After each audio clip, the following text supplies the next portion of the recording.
Professor Poiato, e hoje eu vim responder um comentário. Professor, o que acha em linhas gerais sobre o potencial de desemprego estrutural por conta da IA? Bem, para isso eu preparei alguns pontos para responder a questão do desemprego pela IA, né? Primeiro ponto, a gente não pode se desesperar toda vez que uma nova tecnologia aparece. E para isso eu vou ilustrar com um movimento social lá da Inglaterra, quando as máquinas apareceram, chamado ludismo. Ludismo, que foi liderado por um homem com esse nome. Ludismo, que foi liderado por um homem com esse nome, propunha que a gente destruísse as máquinas. Era uma forma de ter a manutenção de empregos dentro das fábricas da Inglaterra. A gente não precisa falar que o movimento não só não deu certo, como nem conseguiu atrasar a implementação das máquinas. Toda vez que o movimento vai para esse caminho anti-modernização do trabalho, além de ser derrotado, ele não conquista direitos aos trabalhadores. Então a gente não precisa ter medo das novas máquinas e nem partir para esse discurso anti-tecnologia, né? E aí a gente tem que começar a discutir. Se o desemprego é uma questão da IA ou se é uma questão da sociedade que a cerca. Porque, digamos que a IA realmente chegasse e destruísse uma série de empregos. Como é que uma sociedade baseada em salário não teria reposto isso? Isso é um problema digno da própria sociedade. Não é um problema da IA, da máquina. Então a gente não pode gerar um ódio à IA, porque o problema não é dela. O problema é da sociedade que a usa, né? E aí a gente tem que ter em mente o seguinte: quando a gente pega as inovações tecnológicas dos últimos 50, 100 anos, a gente vê uma continuidade numa coisa. O capitalismo, nosso sistema econômico, ele vai gerar fases de maior desemprego e fases de menor desemprego dentro de uma certa banda ali, né? Que vai chegar até os 10% e vai chegar até os 5%, e nessa banda, em termos de crescimento, em termos de crise mundial, o desemprego ele vai ser manipulado, né? Por mais que hoje exista o fenômeno do desemprego permanente, ele não é um fenômeno novo, para falar a verdade, e ele não aumenta essa faixa dos trabalhadores desempregados a nível mundial. O que eu quero dizer com isso? Que o sistema ele tem um desemprego estrutural para baixar os salários, mas que ele não aumenta ou diminui tanto conforme a variação tecnológica. O que a gente tem por evidência é que toda vez que a gente tem um novo arranjo tecnológico, ele vai destruir uma série de trabalhos, né? O computador destruiu o datilógrafo, por exemplo. Não tem mais ninguém que fica só digitando coisa no escritório.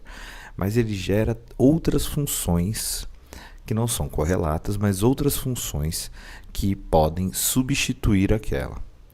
O que a gente tem com o tempo é a não manutenção de salários. Isso é um problema gravíssimo. A gente tem um problema de salário desses trabalhadores, ou seja, o tanto que o salário comprava no passado e a quantidade de salários que as pessoas recebiam no passado, pelas mesmas funções que na época eram qualificadas, hoje não pagam, né? Hoje é muito mais baixo. Então isso é uma questão séria, né? Então, substituindo essas palavras, né? Definindo desemprego estrutural, significa aquele desemprego que faz parte do sistema econômico. Então, no sistema onde vivemos, existe, primeiro, desemprego estrutural a nível local, então uma cidade, uma região que não tem emprego, aí a galera é obrigada a migrar.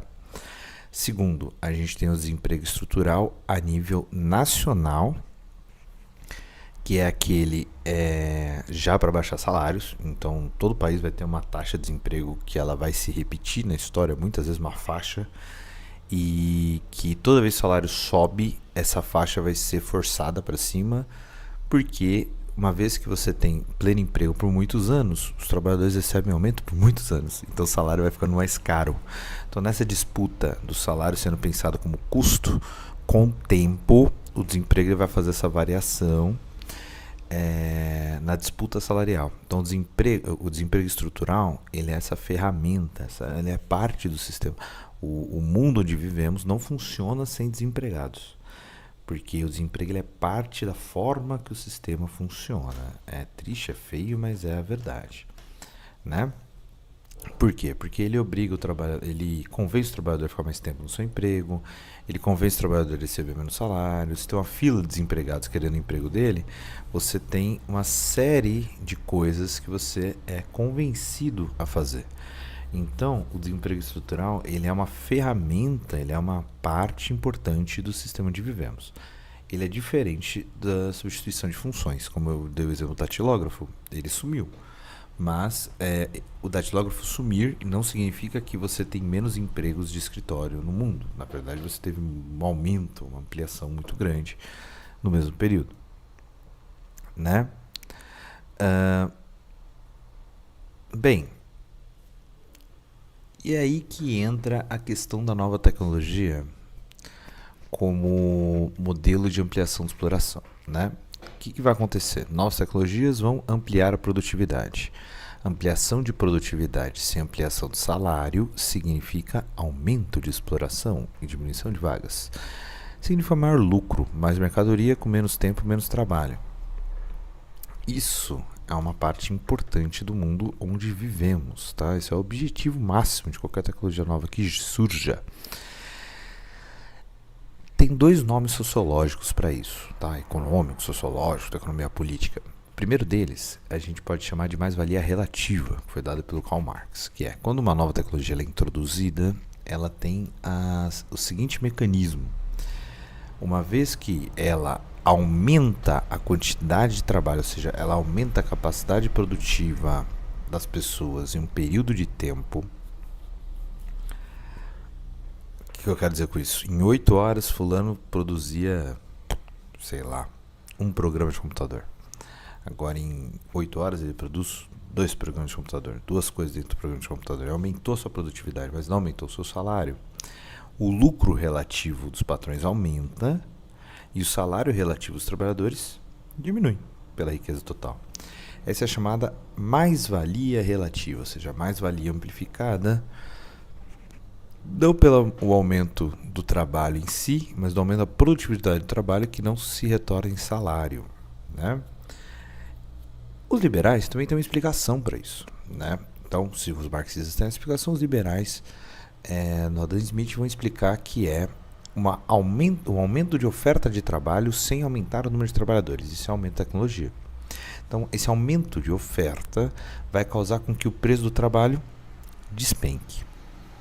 Seja uma explicação, seja outra, o que a gente sabe é que a ampliação de tecnologia empurra o valor médio de salários para baixo. Então, infelizmente, a entrada da IA, se não vai gerar um desemprego apocalíptico, como alguns pensam, provavelmente vai empurrar os salários gerais dessas áreas do tal do trabalho cognitivo para baixo. Então, professores, programadores, toda essa turma que tinha uma certa estabilidade salarial, que já era baixo, diga-se de passagem, vai tender a estacionar ou cair, né? Esse trabalho editorial vai pro saco. E por fim, a IA ela é meramente uma ferramenta. Ela é não muito diferente do que um martelo. Então, o que a gente tem de problema é como e para que ela vai ser direcionada.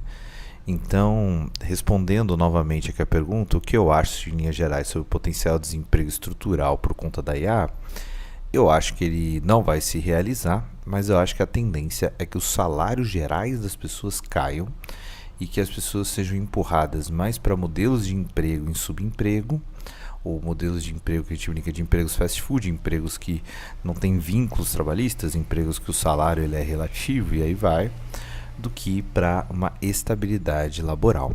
Então, a longo prazo, longuíssimo prazo, não acho que vá romper toda a cadeia de relação de trabalho global, como alguns pensavam, mas eu acho que vai empurrar os salários para baixo, sim. Respondido? Então vamos para... e se você vê isso nos cortes, não esqueça de curtir, compartilhar e mandar esse vídeo para alguém que vai gostar ou para alguém que vai odiar também, que a gente vai adorar responder o comentário dessa pessoa também. Muito obrigado e até a próxima.